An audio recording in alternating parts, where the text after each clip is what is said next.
Welcome back to our channel TechTube everybody, where we post technology related video, and in today's video I will be teaching you guys how you guys can do negative prompting on Midjourney. And for those people who do not know what Midjourney is an AI on Discord which can create image. So basically, let's say I want to create the image of a person's head, but I don't want hair in it, so I have to use negative prompt, because if I say create a person, it's going to create a person's head along with its hair. So by using negative prompt I can remove subjects from like a picture. So I'm going to show you how to do that. Just make sure to hit that like and subscribe to our channel with notification turned on for future videos like this. Alright, so first step, you wanna go to Midjourney and then give this command /imagine.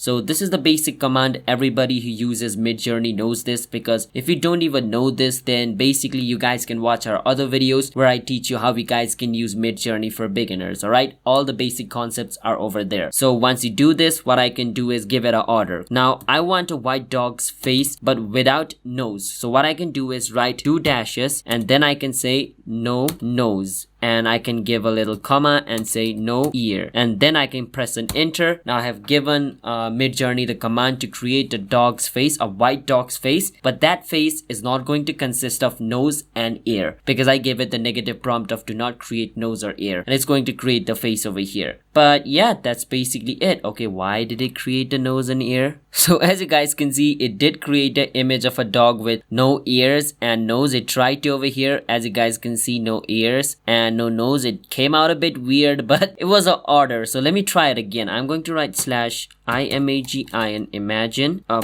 person head double dash saying no hair. I don't want hair on the person's head, so I'm gonna click enter. Let's see how it generates. As you guys can see, it created a person's head with no hair. It's a bit weird, but the command I gave it wasn't clear. But yeah, I hope you understand how we guys can negative prompt. If you guys found our video helpful, hit that subscribe button. I will see you guys next time.